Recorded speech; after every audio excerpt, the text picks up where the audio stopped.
আসসালামু আলাইকুম গাইস, আপনারা কি জানেন খেজুর খাবার উপকারিতা সম্পর্কে? যদি না জেনে থাকেন আমি আপনাদেরকে জানাবো খেজুর খাবার উপকারিতা কি কি। কেন আমাদের প্রতিদিনের খাদ্যের তালিকায় খেজুরকে একটি গ্রহণযোগ্য খাবার হিসেবে বেছে নেওয়া উচিত? এই খেজুর খাবার সম্পর্কে কি কোনো হাদিস এসছে? অবশ্যই আমরা বিস্তারিত দেখব। আরও দেখব খেজুরে কি কি ভিটামিন রয়েছে এবং এই ভিটামিনগুলির কাজ কি কি। সর্বশেষে থাকছে কিভাবে একটি মুসলিম যুবক বিষ পান করেও মরল না। তো দেরি না করে শুরু করা যাক। তার আগে একটি ছোট্ট রিকোয়েস্ট, আপনারা যদি আমার চ্যানেলে নতুন হয়ে থাকেন অতি অবশ্যই সাবস্ক্রাইব করুন, বেল আইকনে প্রেস করে অল বাটনে ক্লিক করুন, যাতে করে আমার নতুন ভিডিও আপলোড করার সঙ্গে সঙ্গে আপনাদের কাছে পৌঁছে যায়। তো দেরি না করে শুরু করা যাক। সবার আগে আমরা দেখব খেজুর খাবার বিষয়ে হাদিসে কি বলে। আয়েশা রাদিয়াল্লাহু তাআলা আনহা থেকে বর্ণিত হাদিসে রাসূল সাল্লাল্লাহু তাআলা আলাইহি ওয়াসাল্লাম বলেন, মদিনার উচ্চভূমিতে উৎপন্ন আজওয়া খেজুরের মধ্যে রোগের নিরাময় রয়েছে, আর প্রথম ভরে তা আহার করা বিষের প্রতিষেধক। মুসলিম শরীফের হাদিস 5168, সিলসিলাতুল সাহিহা 3539।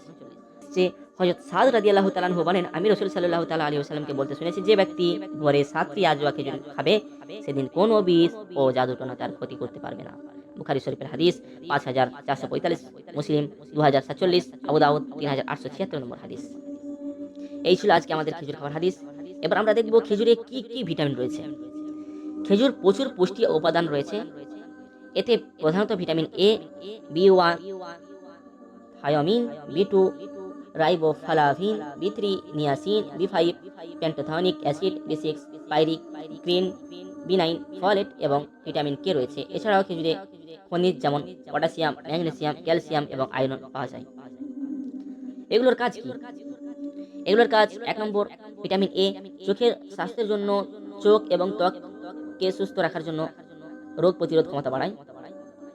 ভিটামিন বি1, থায়ামিন শরীরের শক্তি উৎপাদনে সাহায্য করে।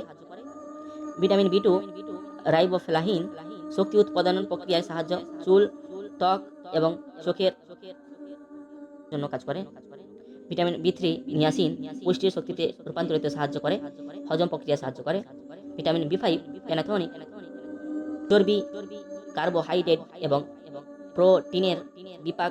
ভিটামিন বি6, ভিটামিন বি9, ফলেট কোষ বিভাজন এবং বুদ্ধিতে সাহায্য করে। ভিটামিন কে রক্ত জমাট বাঁধার প্রক্রিয়ায় গুরুত্বপূর্ণ ভূমিকা রাখে। হাড়ের মজবুতির জন্য, হাড়ের স্বাস্থ্যের জন্য প্রয়োজনীয়। ভিটামিন কে একটি গুরুত্বপূর্ণ ভিটামিন। এছাড়াও এসব ভিটামিন ছাড়াও খেজুরে প্রচুর পটাশিয়াম, ম্যাগনেসিয়াম, ক্যালসিয়াম এবং আয়রন পাওয়া যায়। এই ছিল আজকে আমাদের খেজুরের ভিটামিন কি কাজে লাগে এবং এই ভিটামিনের গুলির কাজ কি কি আমরা বিস্তারিত আলোচনা করলাম। এবার আপনাদের স্ক্রিনে যেই ছবিটা দেখা যাচ্ছে, এনার নাম হলো শেখ আসরার রশিদ। মূলত এই ঘটনা ঘটে ব্রিটেনে। একটি তর্ক বিতর্ক সভায় তর্ক বিতর্ক হতে হতে এক পর্যায়ে খ্রিস্টানরা বলে উঠল, আপনাদের হাদিসের কিতাবে আছে, আপনাদের নবী বলে গিয়েছিল কেউ যদি 7টা খেজুর খায় তাহলে তাকে বিষধর, সেই দিন তাকে কোনো বিষধর সাপ কোনো বিষ পান করলে কিংবা কেউ জাদুটোনা করলে কোনো কিছু কাজে লাগবে না। কথা শোনা মাত্রই এই যুবকটি দাঁড়িয়ে গেল। দাঁড়িয়ে যাবার সঙ্গে সঙ্গে তার হাতে, সে আগে জানতো এরকম প্রশ্ন এরকম সভায় খ্রিস্টানরা বলতেই পারে, কারণ ওরাও রিসার্চ করে এসেছে আর আমিও রিসার্চ করে এসেছি। ওনার মাথায় ছিল যে ওরা প্রশ্ন করে ফেলতে পারে এই বিশ্বের কথাটা, সেই জন্য উনি অগ্রিম বিষ নিয়ে এসেছেন। উনি খ্রিস্টানদের এই কথাটা শোনার সঙ্গে সঙ্গে দাঁড়িয়ে যে ডান হাতে বিসমিল্লাহ বলে বিষ পান করা আরম্ভ করলো। সবাই তো হতবাক, একই কর্মকাণ্ড। দেখুন কিভাবে একটি যুবকের ঈমান এতটা মজবুত। 1500 বছর আগে নবীজি বলেছিলেন যে কেউ যদি সকালে প্রথম ভরে 7টা আজওয়া খেজুর খায় সেই দিন তাকে কোনো বিষ কোনো জাদুটোনা আসর করবে না। কিভাবে এই ছেলেটা, এই যুবকটা বাস্তবায়ন করলো দেখুন। আজকে আমরা আসি ইসলামের ছায়াতলে, আমরাও মানি হাদিস। আমার ভিডিও যদি ভালো লেগে থাকে অবশ্যই কমেন্ট করুন, লাইক করুন, আর আপনাদের কী ধরনের ভিডিও পছন্দ অবশ্যই আমাকে কমেন্ট করুন। আপনাদের পছন্দ অনুযায়ী আমি ভিডিও আপনাদের সামনে আপলোড করব। আসসালামু আলাইকুম।